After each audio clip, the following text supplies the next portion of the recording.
어제 총선 후보 등록 시작과 함께 본격적인 선거전에 막이 올랐습니다. 여야 지도부는 각각 텃밭을 찾아 지지층 결집에 나섰는데요. 국민의힘 한동훈 비대위원장은 대구를 방문해서 대구에서 새로운 마음으로 출발하겠다고 선언했습니다. 들어보시죠. 오늘부터 모든 후보를 결정하고 드디어 진짜 선거를 향해서 출발합니다. 그 출발하는 시작점이 바로 여러분들이 계시는 대구인 것이 저는 너무나 자랑스럽습니다.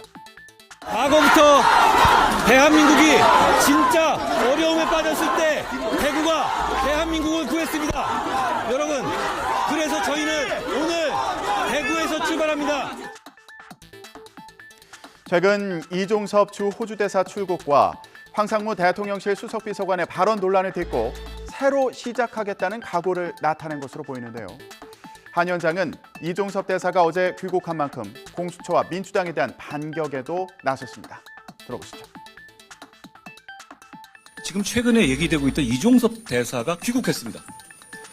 이제 답은 공수처와 민주당이 해야 할 일이지 정부와 우리 국민의힘이 해야 될 것은 아닙니다. 지금까지 정말로 문제가 있었으면 빨리 조사하고 끝내야 되는 것입니다. 그런데 아직 준비가 안 됐다면 이건 공수처와 민주당이 총선 앞두고 정치질을 한 겁니다. 한 위원장은 다음 주에는 박근혜 전 대통령을 만납니다. 지난해 12월 취임한 이후 한 위원장이 박 전 대통령을 따로 만나는 건 처음인데요. 공식 선거운동이 시작되는 다음 주 다시 대구를 방문해 박 전 대통령을 예방하며 보수 지지층 결집에 나서는 것으로 보입니다. 더불어민주당 이재명 대표는 광주로 향했습니다. 5.18 민주묘지를 참배하고 5.18의 역사를 부정하는 집단을 심판해달라고 말했습니다. 최근 국민의힘이 5.18 관련 발언이 논란이 된 도태우 후보를 공천했다 취소한 걸 지적한 것으로 보이는데요. 들어보시죠. 민주공화국의 가치를 지키려는 그 처절한 투쟁을 북한군이 개입한 반역 행위로 매도합니다. 여전히 그 주장을 할 뿐만 아니라 그런 주장하는 사람들을 버젓이 국민의 대표로 공천하기까지 하는 당이 바로 국민의힘이고 윤석열 정권입니다. 그래서 이번 4월 10일 총선은 심판 선거인 것입니다. 이런 가운데 민주당 일부에서는 이번 총선에서 민주당 또는 범진보 계열 정당이 200석을 차지할 수 있다는 낙관론이 나오는데요. 여기에 200석을 넘기면 대통령 탄핵도 가능하다는 발언까지 나왔습니다. 민주당 지도부는 이런 발언에 엄중 경고하고 나섰습니다. 200석을 만든다고 하면은 김건희 특검, 이태원 특검, 최상병 특검도 하지만은 윤석열 대통령을 탄핵도 가능하다. 그렇기 때문에 가장 필요한 것은 민주당의 제1당 과반을 차지하고 선거의 판세는 제가 말씀드렸듯이 아주 힘겨운 백중세입니다. 이게 엄살이 아니라 실제 상황입니다. 그런데 최근에 연이어서 과도한 의석수를 자신하거나 또는 과도한 정치적인 목표를 제시하는 이런 실제 상황을 정확하게 알지 못하고 또 국민의 눈높이에 맞지 않는 그러한 개인적 언급들이 나타나고 있습니다. 강력하게 경고합니다. 이런 가운데 과거 성범죄자에 대한 부적절한 변론 등으로 논란이 된 조수진 변호사가 22대 총선 더불어민주당 서울 강북을 후보직에서 자진 사퇴했습니다. 국민이 바라는 눈높이와 달랐던 것 같다며 당에 대한 공격을 멈춰달라고 밝혔는데요. 홍민기 기자의 리포트 보고 오시죠. 민주당 서울 강북을 후보로 공천장을 받은 조수진 변호사가 오늘 새벽 SNS에 글을 올렸습니다. 후보직을 사퇴한다고 선언했습니다.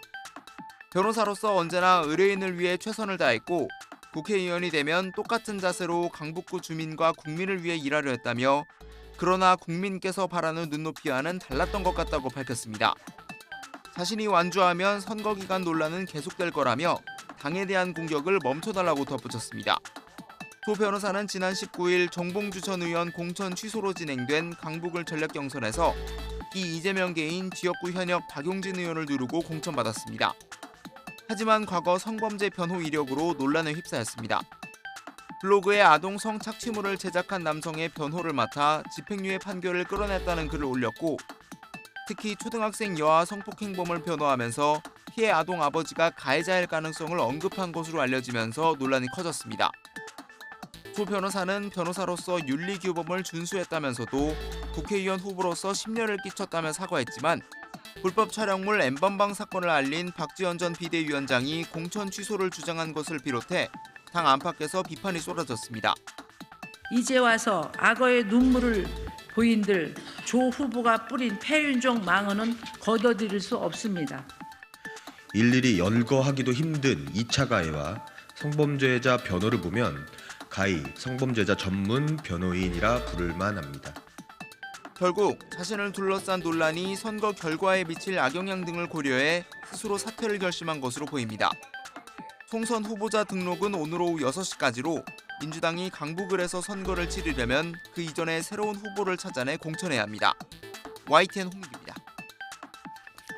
그렇다면 이 자리에 누굴 공천할지도 궁금한데요. 혹시 경선에서 탈락한 박용진 의원의 공천 가능성이 있을까요? 당에서는 그럴 가능성 없다, 전략 공천을 한다는 분위기인데요. 공천 갈등이 다시 부상할지 주목됩니다. 민주당의 안규백 전략공천관리위원장의 오늘 아침 발언을 들어보시죠. 경선에서 네. 그 후보자가 어떤 특별한 하자가 있거나 예. 그런 경우에는 여러 가지 조건을 가지고서 고려를 해볼 사항인데 경선 중에는 예. 네, 이 상황에 대해서는 타천자 승계는 거의 없습니다. 예. 아, 없고 그 말씀 전략 공천만 가능합니다.